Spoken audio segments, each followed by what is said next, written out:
My sneaking suspicion is that a lot of Americans feel talked down to by critical theory, by woke ideology, by progressivism, by a more radical version of environmentalism. I think most Americans want environmental stewardship and common sense. I think most Americans very much desire a racially just society.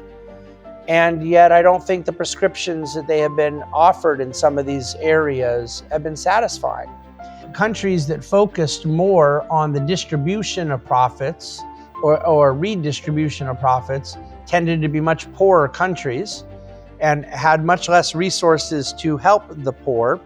And countries that focused on more profit generation and productive activities had a lot more resources with which to help the poor. What is economic growth? As a formula, it's population growth plus productivity growth.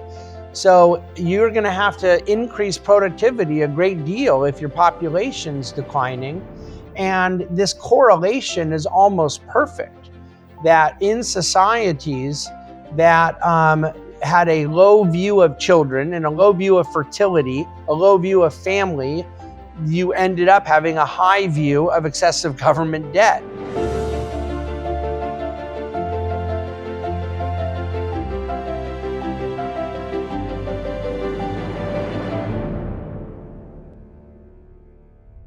David Bahnsen is the managing partner of a wealth management firm and a frequent writer and public commentator in America on matters of politics, economics, belief, and work, as well as markets.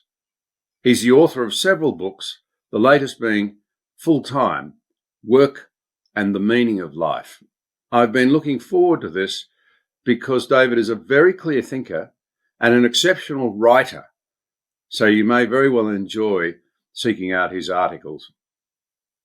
Well, David, thank you very much indeed for joining us for what I hope will be a wide-ranging discussion. Well, it's my pleasure to be with you. Thank you for having me. Can I begin by asking, how does the managing partner of a wealth management firm, a big one in the United States, come to write a book on the meaning of life? What interests you to the point that you would make that extraordinary effort to write extensively?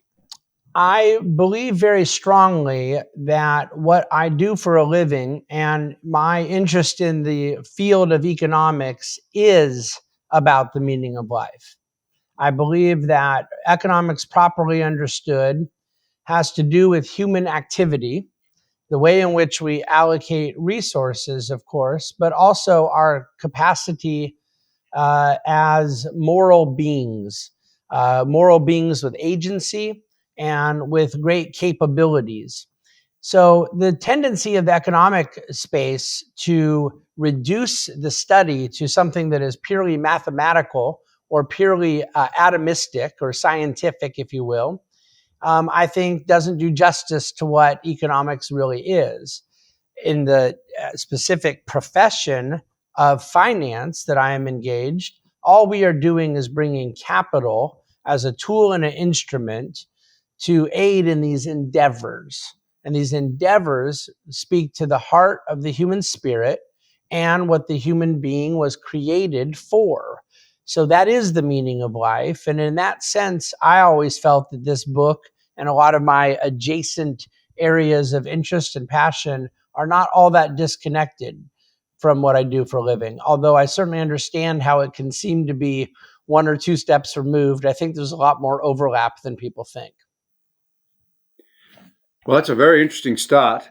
I remember a young German saying to me one day, he actually thought I was English, which I'm not, I'm Australian, but he said to me, "The trouble with you English is that you work just to live. We Germans live to work." Yeah.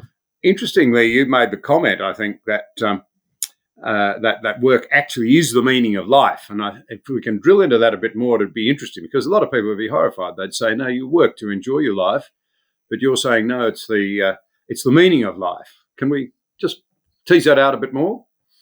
Well, it's what the whole book is about, is trying to tease that out. And so the book is called Full-Time, work and the meaning of life, and it is rather explicitly making the point that you have made here, which many would perceive to be controversial, that work is the meaning of our lives. And so if someone is interpreting that the things we do when we go to a factory and that are superior and more transcendent than our experiences, than beauty, than loving relationships, than community, obviously the intimacy we have with our families.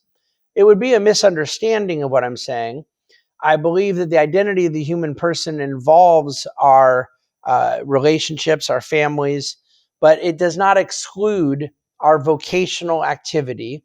And the reason I make the subtitle claim about work and the meaning of life is not for shock value, but it is rather rooted to my own beliefs as a Christian, that God made the human person for something, and it is incumbent upon me to read what God said he made us for. And when I do that, he tells me that he made us to be an image bearer of him, to be in communion with him, God with us.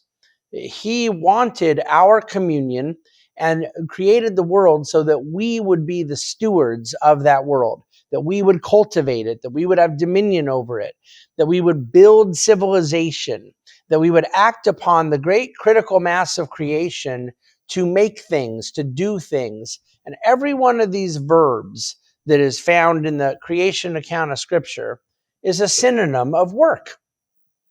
And so that's all I mean, is that our productive, creative, and innovative capacity, which is summed up in the 4-letter English word work, is what God made us for. And we share these attributes with him as the ultimate creator, but with one key difference. God alone creates out of nothing. We can only create out of the raw materials of his creation. But once he had created a world for us to go be fruitful in, to multiply, to fill, to build things, again, this cultivation and work-like expectation, I believe he made it as a blessing for us. And so this opportunity for flourishing, to reflect our own individuality, to create beauty, to innovate new things, this was all from the very foundation of the world. That's why I consider it to be a deeply ontological thing that speaks to the very being and essence of mankind. And it's why I believe it to be existentially important to how mankind's basic psychology works, that we ourselves find great purpose and dignity in having our needs met by meeting the needs of others. What you're saying, of course, in terms of the Western zeitgeist, spirit of the age, is now very countercultural. Yeah. I think we've not only lost a knowledge of the Christian scriptures, we've lost the language almost by which we can understand and interpret them. So to come to one issue, the reality is in these days of deep concern about the environment and climate change and so forth, most people would say that exercising dominion, that dominating, that building, that our economic pursuits have made us the enemy of Gaia, if I can put it away. Planet Earth. The Greens actually use that word, Gaia. Earth is God. I think it was a Greek and Roman term for the earth as a god. So it is quite countercultural. Perhaps in a sense, the word stewardship is valuable. Mm-hmm. And maybe we do offend that at times. We go over the top, but that's not to undermine the importance of what you're saying for human flourishing and for the value of work and our essential being made to work. Well, I agree completely. And I think that stewardship, again, when we're translating scripture, sometimes we're dealing with synonyms. There's words that have overlap, but are not always a perfect or verbatim translation. But the Hebrew word shamar that was used in Genesis 2:15 to describe what God wanted Adam and Eve to do with the garden, to care for the garden. It was a very close word to the English word of steward. And yet, shamar is often translated as work.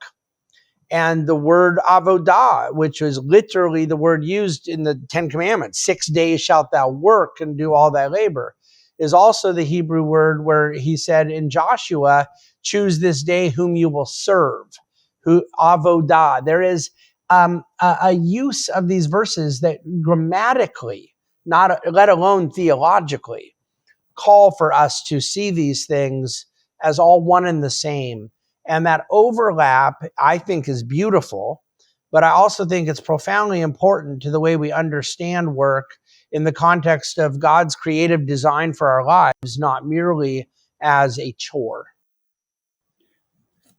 Many young people we know are feeling increasingly alienated, I think, from democratic capitalism because they don't think it's delivering. This is certainly true in my country.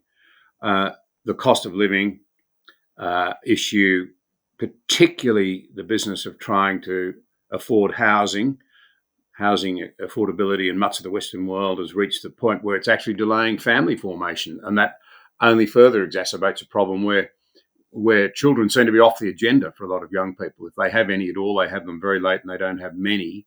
So we're facing depopulation bombs everywhere. We are moving into a phase, I think, that's post-Christian and almost post-democratic capitalism if we're not careful.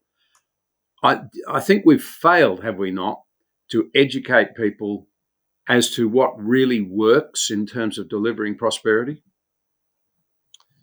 Well, I certainly think we have failed to educate people what creates prosperity. I think that there's two levels to that. Sometimes it has been by omission, that we have not proclaimed the true wealth creating, prosperity creating, opportunity creating behaviors that throughout civilization, throughout history, have been successful and proven to build prosperity and open the doors that essentially meet the conditions for human flourishing.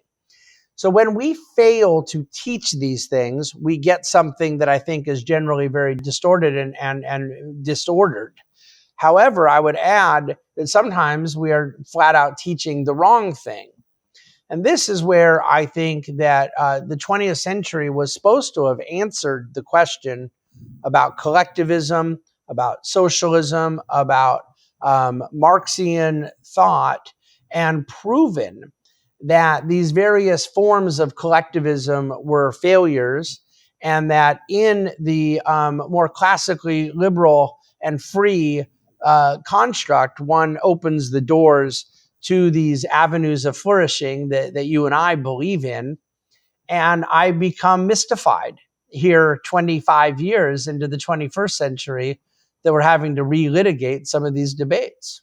Well, we do need to, because in some ways, David, it does seem to me, if you're a young person not versed in sound economics, trying to make your way, having great difficulty doing it, yet seeing in your country and mine, those who have done well do stratospherically well and become very removed from my concerns, if I can put it that way, you really would be challenged, particularly if you were struggling in a job that doesn't give you the opportunity to own a home and start a family.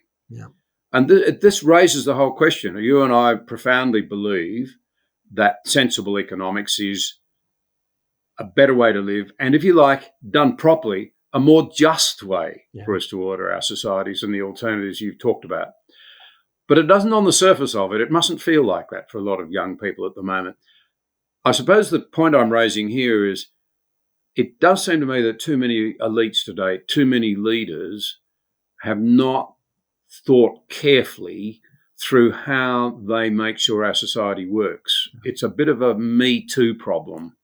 Well, I think it's a very good point you bring up, and it's important that the historical context is understood, that a lot of the young people you're referring to are not necessarily saying that they find collectivism, socialism, and other forms of government interventionism to be superior ideologies. They're expressing a discontent with some of the status quo. And it's incumbent upon us to accurately describe the real causation of some of the frustrations that they have. If one believes that they did everything right, they went to school, they got a good education, they went through the normal avenues of securing good and stable employment, and yet they cannot understand why they can't afford to buy a modest home. My sympathies lie with them. But then I want to be able to point out why government intervention may not exactly be the solution, if in fact it was the cause.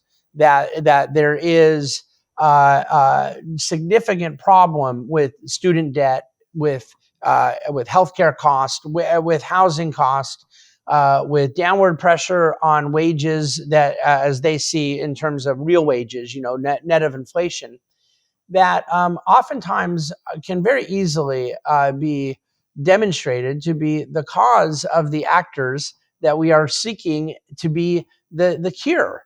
And that is where I think education is needed, a better understanding, but also first principles, being able to really allow young people to understand a framework for how they think about the world and the frustrations they have in the world that are connected to real first things.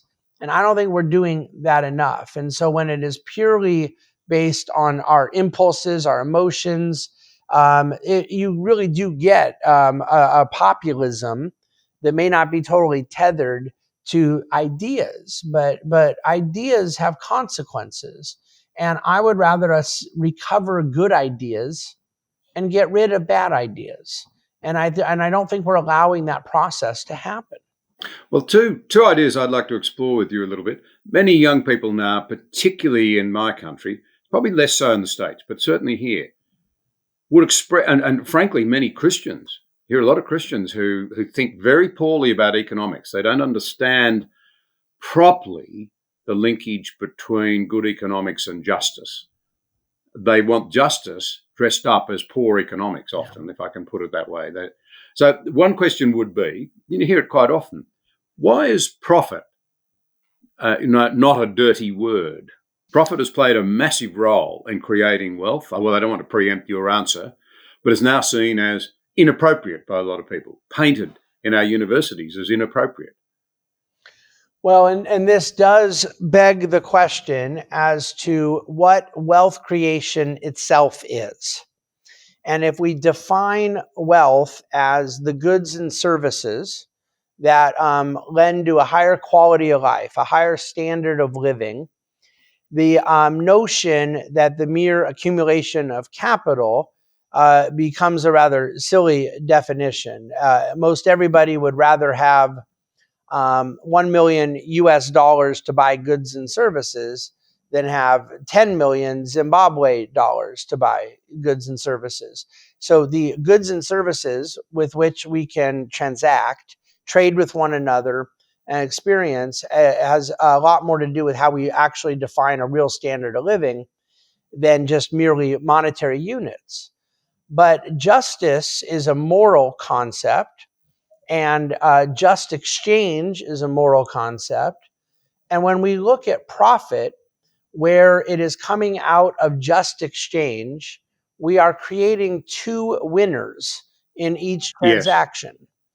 The anti-profit school of thought comes from a zero-sum fallacy that views one person getting ahead and another person losing, and therefore doesn't see it as morally just. That yes, there was one winner, but there was also a loser, and so therefore some injustice must have happened. The types of profit I am after is when a wage earner is profiting by getting paid for work, and the person paying him is profiting from the benefit of their services, and they're both happier for it. And the customers of the Yes. business are happier for it.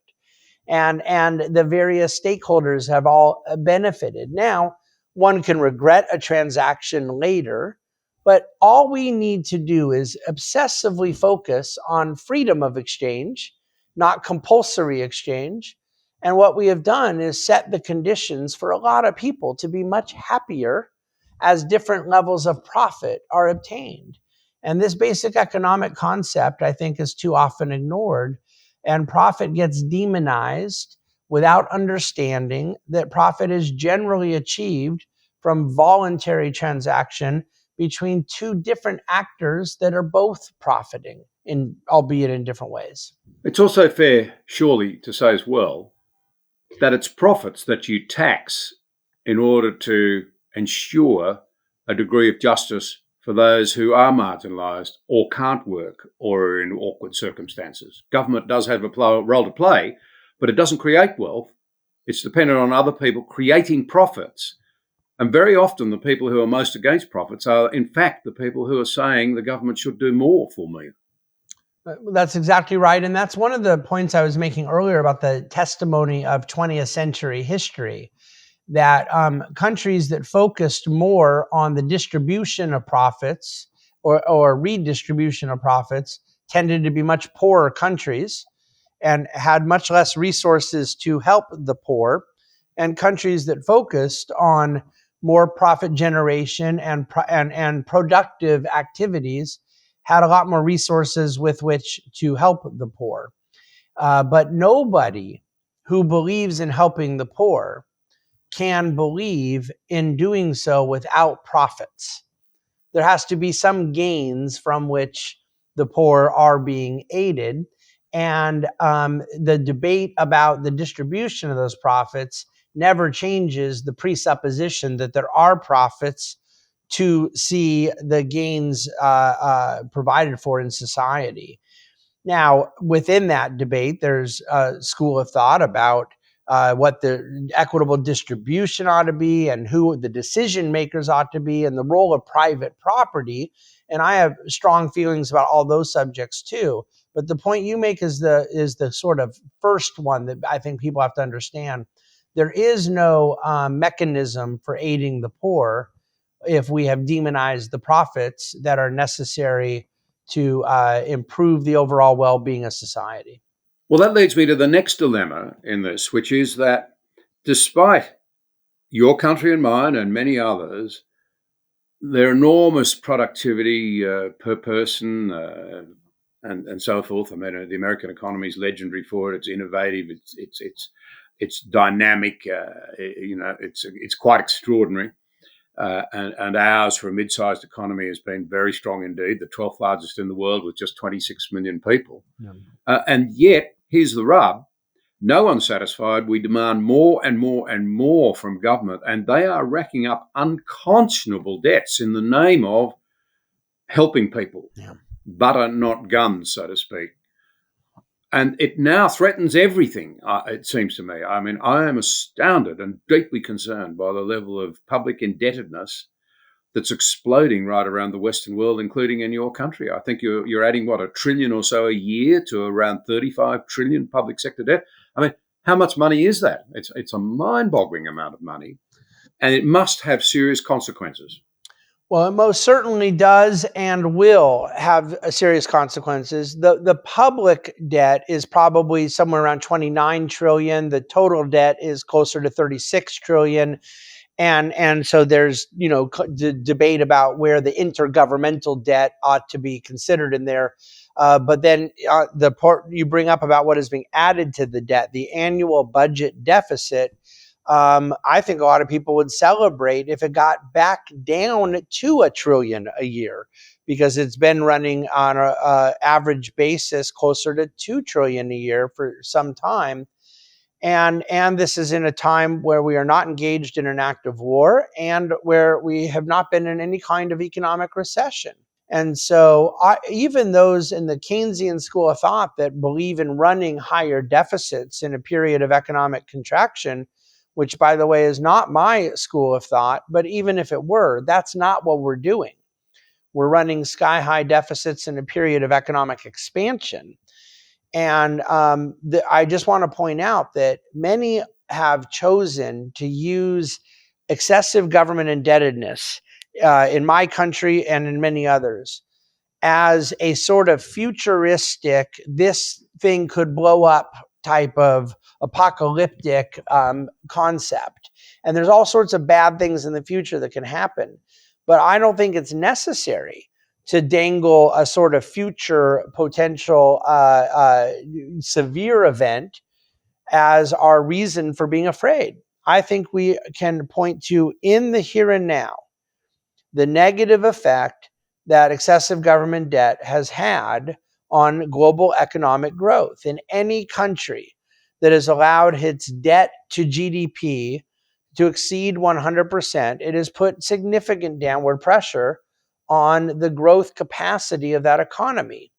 And the whole world watched it essentially take Japan as the second or third most important economic actor on the globe just 30, 40 years ago into a place of economic irrelevance in the global stage, ranking into the teens as an economic power, as debt to GDP grew to 250%. So the present tense concerns that you and I have about debt are real. That it, by definition, this is a tautology. It takes away resources that could be used more productively. And the way in which that plays out in the future, I don't like using doomsday predictions or fear mongering, largely because most people who have done so have been very wrong. But I don't think I need to say that a country is going to fall into the ocean in 30 years because of its debt for me to say that right now we are dealing with less wages, less jobs, less economic opportunity than we otherwise would. So we have essentially we have pulled into the present a lot of future opportunity. And I think we have to take that very seriously. It comes back to something we touched on earlier too, justice, because in living beyond our means now, we are, in my view, playing real dice with our children and grandchildren's lives. There's two issues there. One's a commitment to justice. The other is we seem to have become a culture that doesn't actually care very much for our future, if our children are our future. We seem strangely disengaged. In fact, I saw some results from a major longitudinal study in America that shows that since the 1970s, the number of Americans who believe that children are very important to them, and I'm not singling out America, it'll be the same everywhere, has declined from the mid-70s down to the mid-30s. Yeah. So 2/3 of Americans don't believe children are important to them. Well, this is why. Yeah. This goes to the heart of justice. It also goes to the heart of thinking about our own future as a culture. It does, and it is not merely a moral or familial issue, even though it is that, but it has profound economic consequences. What is economic growth?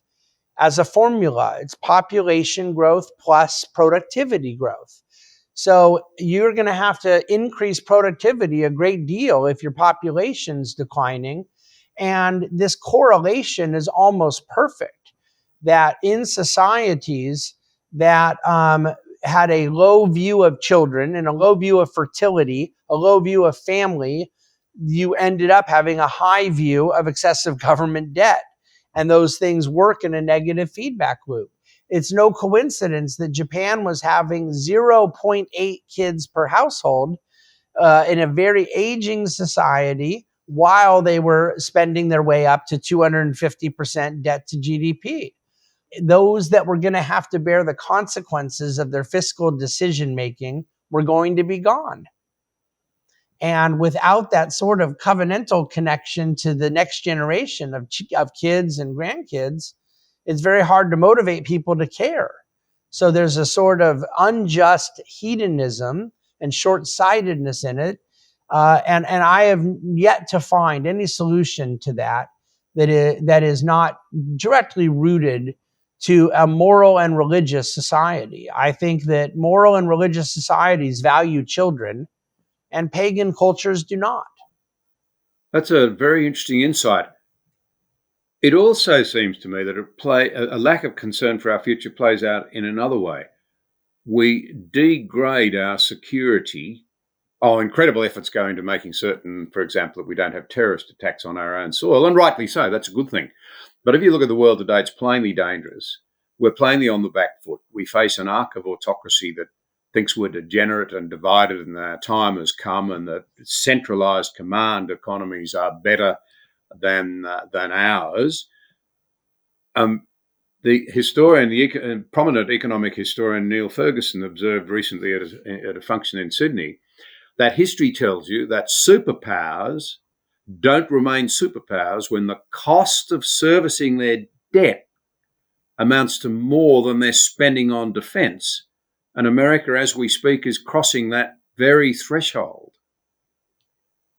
Well, it's certainly true. And of course, there's another layer to it. I happen to believe it then gives the central bank every motivation to not let that happen. So therefore, in order to reduce the cost of servicing debt, you face downward pressure on the interest rates in your economy because of central bank intervention. And then that invites all sorts of other distortions that are often counterproductive to growth.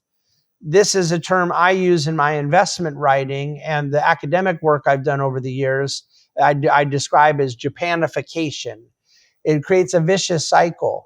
The U.S. has seen the cost of its servicing its debt in recent years because of higher interest rates exceed its annual military and defense spending.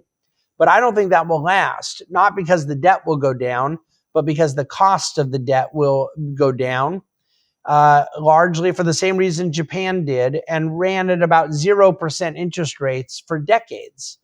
The very simple reason is that the biggest borrower in the society, it's not our household sector, it's not our corporate sector, it's the governmental sector. And when the central bank has to work in accord with the Treasury to facilitate that borrowing, then you end up getting downward pressure on growth because you've distorted economic activity. And this vicious cycle may feel good for a period of time, but it is wildly counterproductive and unfortunately requires the patient to keep taking more medicine. And over time, that medicine becomes much less effective. So we saw it play out in Japan for some period of time.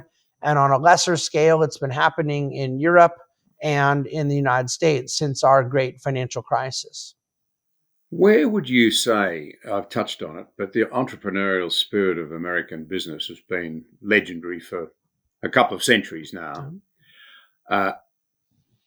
What might be loosely called woke ideology has marched very successfully through all of our institutions, including government, but now amazingly has truly infested a lot of the business sector in much of the Western world and especially in Europe. Yeah. I notice in America, though, there's some pushback. For example, both Walmart and Toyota, neither of whom could be painted as insignificant, have said they are giving up on DEI, diversity, equity, inclusion. Some people would say, well, that makes them monsters. I don't believe that's so. But the role of wokeism, the role of, if you like, business leaders involving themselves in social issues rather than simply committing themselves to their shareholders is surely very important as an ingredient going forward, how that resolves itself. Well, I think that this is an area in which I'm very encouraged that the pendulum is starting to swing the other way. Even a lot of the businesses that you refer to in the Western world, maybe less so in Europe than the US, but I think a lot of them were paying lip service to a critical theory, to a woke ideology, that they felt it was a matter of convenience to virtue signal.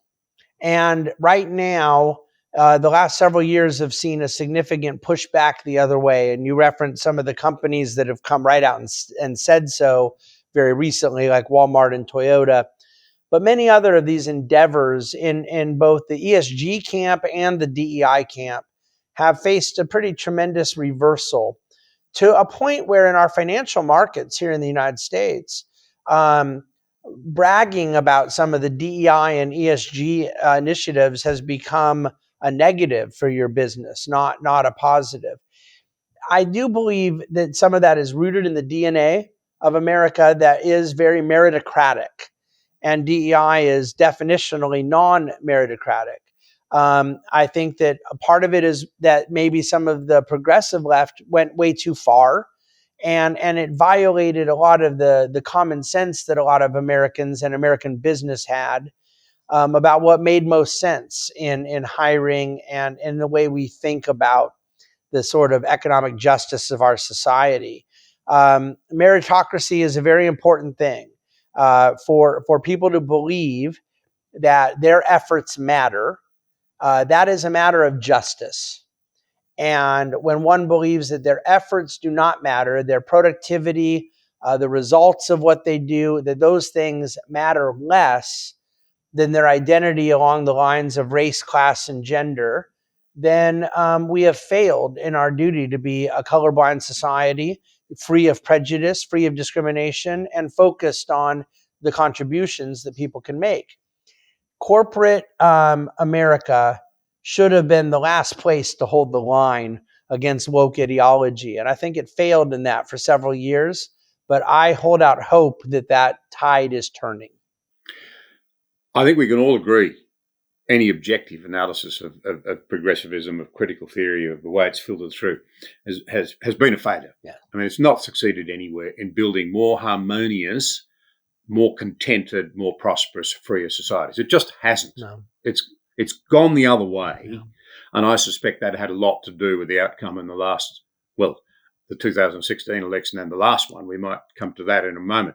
But in the short term, your advocacy of meritocracy as being fair and just, somebody with ability who works hard and is dedicated, ought to have that recognised over, for example, colour of skin or whatever. On the other hand, as Christian believers, you and I would say, I think that all souls are equal in the eyes of heaven, so to speak. That the lowliest, most humble janitor has if you like, a value in the universe that equals that of the United States of the president.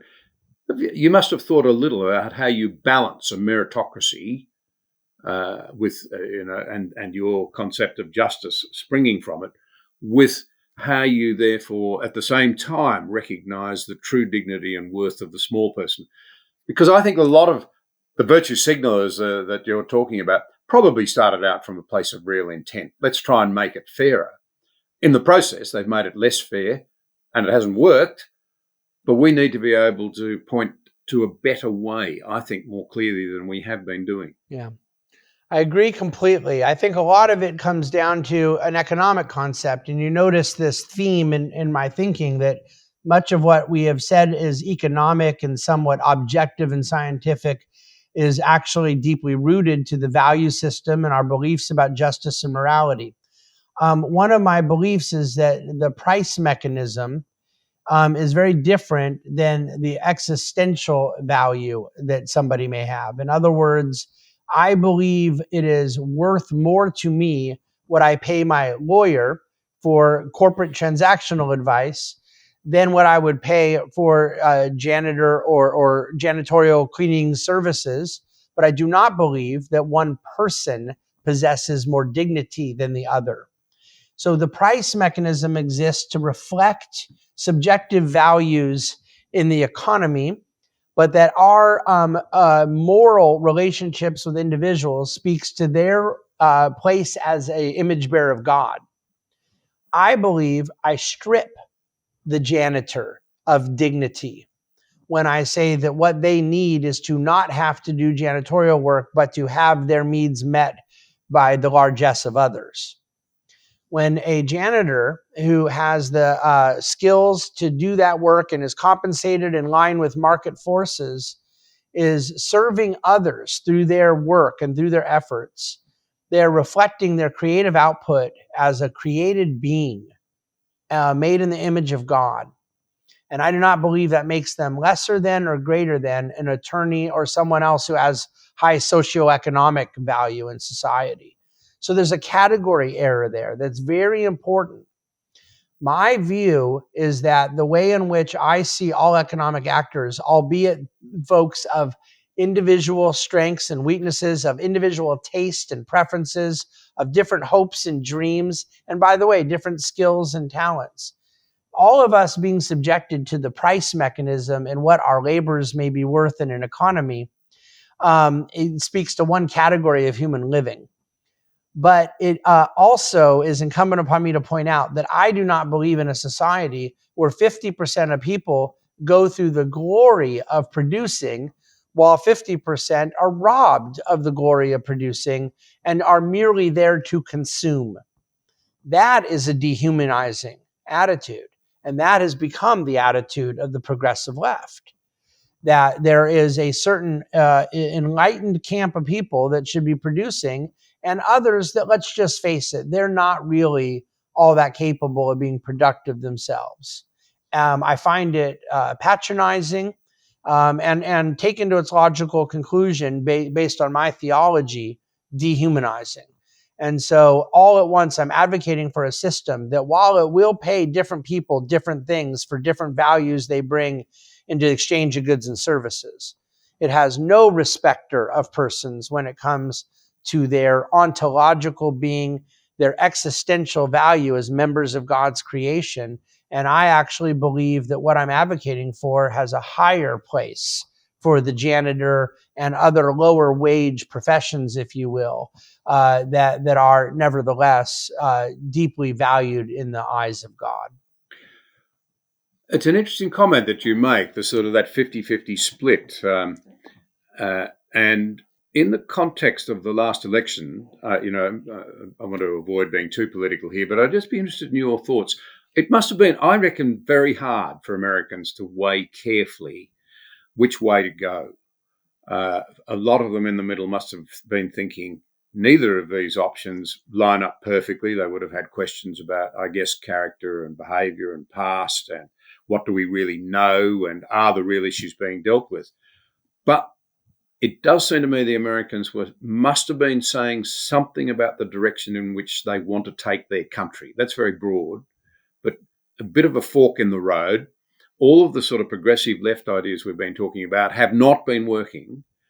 It does seem to me they've been rejected in the last election, and Americans are saying we want to go in a different direction. How do you think you would summarise the direction that they're saying they want to go in? That's very broad, I know, but what sort of America do you think they're saying they want? Well, it's interesting because in a country of 330 million people, and where there are such diversity of perspectives on the issues that are top priority, economic issues, social issues, cultural ones, even issues of foreign policy, national defense. The coalitions in American politics tend to change, as you know, over time. And I think that what you saw in the 2024 election results were a lot of people that were basically participating in a different coalition, that some of the presumptions of past electoral success were changing. And I'm not convinced it was on or around a single issue. I think that there was a whole platform of issues that were largely cultural, that caused a very surprising high amount of African American males, for example, of the total Hispanic population, married white females increasing in their vote for the Trump side versus the other side. There was just a lot of moving parts that surprised people. And I don't think it was one particular issue or one huge vote around, a recovery of free market orthodoxy. That may be one of the issues that animates me the most. But I doubt it was just that. I think a lot of it is this broader, more nebulous cultural narrative. Do more and more Americans buy into woke ideology, or do less Americans buy into it? And my sneaking suspicion is that a lot of Americans feel talked down to by critical theory, by woke ideology, by progressivism, by a more radical version of environmentalism. I think most Americans want environmental stewardship and common sense. I think most Americans very much desire a racially just society. And yet, I don't think the prescriptions that they have been offered in some of these areas have been satisfying.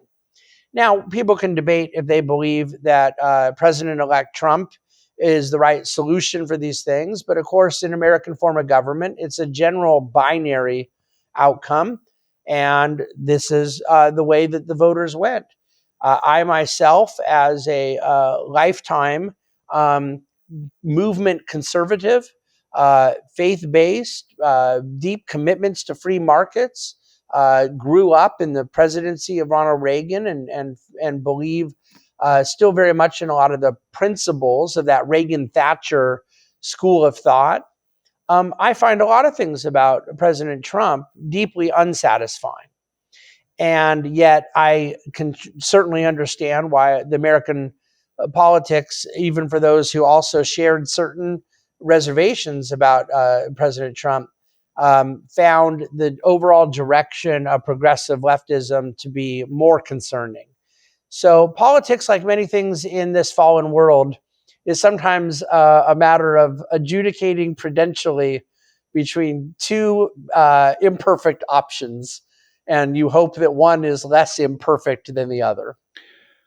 And a fascinating little insight into much of what you're saying about the cultural issues and the economic issues and how they played out was a comment on a conversation that I posted from somebody who said, I am a young Black American working man with a family. I was told to vote on my skin color. Actually, I angrily rejected this because I'm much more concerned with looking after my family and putting food on the table as a working person. Yeah. I thought that was very interesting insight. David, I'd just be interested then, in terms of economic policy now, I think we've talked about the dangers of debt. I saw one comment that the proposed further tax cuts will perhaps boost the economy. It may do so, but on the other hand, it will drive up debt. What sort of approach do you think the regime will take to that problem of debt going forward? I'd just be interested in your perspectives, because I think we both agree it's very important indeed to at least get it down below the rate of growth of the economy, at least. And that's a very key point you make, that the growth of, I say this all the time, what concerns you more, an unemployed person with $10,000 of credit card debt, or Apple Computer with $100 billion of debt? The debt itself has to be understood in the ratio of its income, the ability of the income to service it, and the ability of assets that offset the debt. And somebody with no assets and no income with a small amount of debt is generally in a worse position than someone with a large amount of growth and income and assets, even if there's debt on that balance sheet. What has changed in America in the last 15 years is not merely the growth of debt, but it is moving where the rate of growth of debt exceeded the growth of the economy. And that becomes the problem that we spoke about earlier, that is so significant. Look, I think that you make a very good point about many people feeling that their own economic issues would be better served one way than the other. And when you bring up things like tax cuts, I think a lot of Americans have experienced tax cuts in the past where they felt that the trade-offs economically were worthwhile, that it added to economic growth, added to opportunity. And even if in some cases it benefited certain actors more than others, it was lifting the overall economic pie. I believe that you have to do it in a smart way, that tax cuts can be done in a way that does not damage revenue, that it can generate more growth, Luckily, this is a largely bipartisan issue in American modern history because John Kennedy, a Democrat, had tremendous success getting more revenue and more GDP growth after cutting taxes, as did Ronald Reagan, a Republican. But that doesn't mean that all tax cuts are indiscriminately equal. And so I favor very sensible and intelligible tax policy. And I'm modestly optimistic that some good things will come forward next year to do so. Yeah, not the first time I've said this on the show, but so often what happens in America is even more important to us here than what happens in our politics because of your dominance globally and the dangers that we face.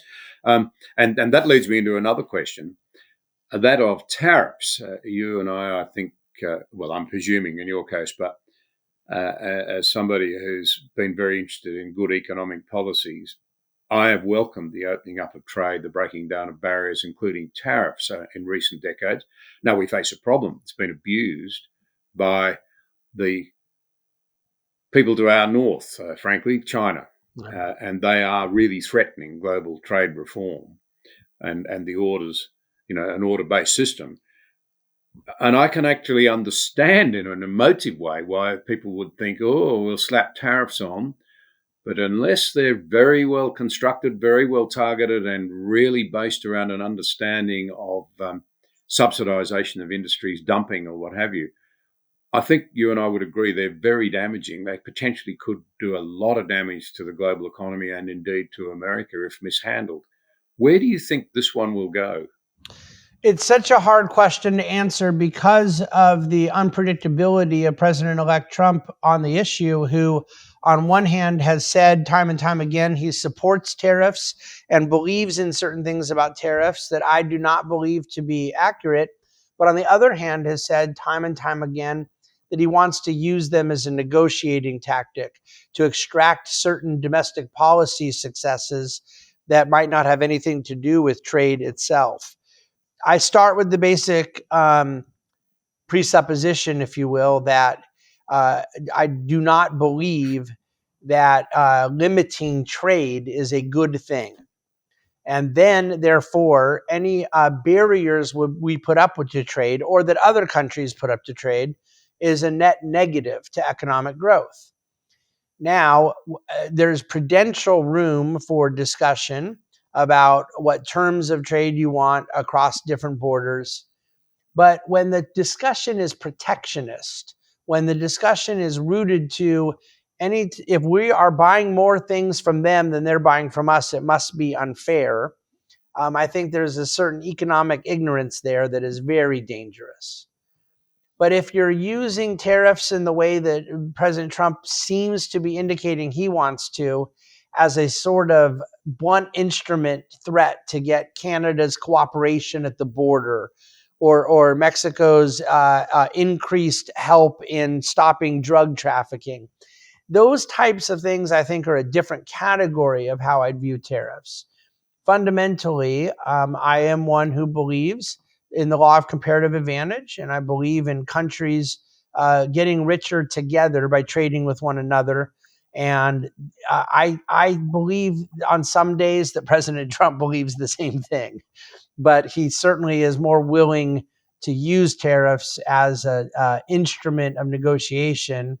And I guess right now it's a little premature to see how that will play out here in this Trump 2.0 term. Well, we'll wait and see. The danger in Australia, I mean, I think we would be seen as a friend of the United States and he'd have no particular interest in damaging us, although I suspect he will want to say something tough to us about our big talk on defence and our lack of actual action. That's a local issue. Yeah. But the danger here is that we could be caught in the fallout with China because we're one of the very few economies that runs a major surplus with China, the very opposite of your problem. What I do have some sympathy for is J.D. Vance when he refers to the hollowing out of American industry because it's been offshored under globalization. I think this is a big issue. We need to work out how we tackle it in an intellectually and morally forthright way, leaving many young Americans, we know this, millions and millions of young American men particularly, without meaningful work, the very things we've been talking about. And in some ways, the threat of AI possibly makes that even more poignant. Meaningful work, rewarding work that gives people real opportunity, especially for that army of young Americans that have been identified that have been so hurt by globalization, or they seem to have been hurt by globalization, and Vance writes about it extensively. What would your response be to that approach? We've got to bring back tariffs. We've got to do whatever we have to do to bring back some industry for those young men whose lives are just directionless and pointless, and they're disillusioned and engaged in various levels of self-harm. Well, I have two responses. One is my sympathy with the problem you're describing, which is my earnest desire to bring back opportunity and hope to people that have lost it. And the second has to do with what I think the solution to that is. J.D. Vance himself wrote an absolutely beautiful book called Hillbilly Elegy, where he made the case that for many American men, their problem was not globalization or trade, but rather their own individual decision making, that there was a cultural epidemic that was taking many people out of a position of being productive and useful in society and having them fall into traps of addiction and irresponsibility and so forth. So I see a lot of this as a cultural and moral issue. And yet I want the economic policy to be right. And my view is that there are two parties involved here, not merely a worker who might lose a job when some manufacturing is outsourced to another country, but another US worker who might lose their job if they lose the ability to export goods to another country. And so much of our current talk on trade and tariffs looks at the first actor and ignores the second actor. And it's very important. You talked about doing this intellectually and morally forthright. We must do this in a way that looks at the visible effects and the invisible effects. To borrow from the language of the great Frederick Bastiat's 1850 writing, we are right now in a position that politically it's very advantageous to focus on the visible victims of globalization. But I think a solution that ignores the invisible people who would suffer by using certain policy tools recklessly, I don't want to compound the error. And so a thoughtful approach to artificial intelligence, a thoughtful approach to the digital revolution, a thoughtful approach to trade, all of these things are very important morally and as a matter of just basic polity. Yet I believe that in each case, it's important that we not ignore cultural problems or equivocate them as ones that have political solutions. Sometimes they may not. And so that's where I think the danger is in the moment we're in today, is assuming that all of our problems will have a political prescription or solution. And I'm not convinced that's the case. I profoundly agree with you. And so to wrap this up, because you've been very generous with your time, let's try and pull this together a little bit. We've actually made government the arbiter of just about everything. Yeah. We've removed God, so government becomes God. And government is not designed for that role. It is failing badly in that role. Yeah. And in echoes of the American founding fathers who observed that the Constitution of America in the end would depend upon a moral and religious people, you yourself have said, and I'm quoting here, the moral deterioration of society evidenced in various aspects of our marketplace are the fruits of idolatry, low regard for family, disdain for neighbour, and a general abandonment of 10 Commandments ethics. Echoes indeed of what the very founders themselves believed. I suppose the question is, can America return to these? And if not, can its long-term decline, again, I'm not singling out America, it's the West's decline, be reversed?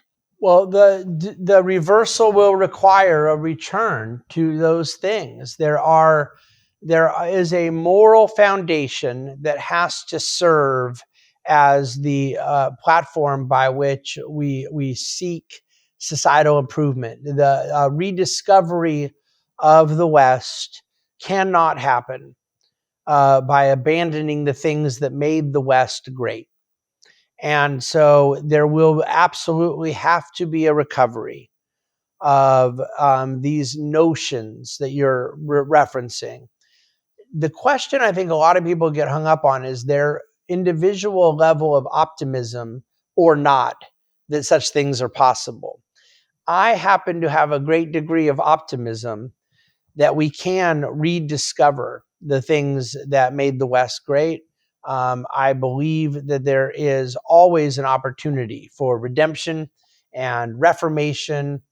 But I do not believe that we can just do cosmetic work around the edges and maintain a place of greatness on the world stage.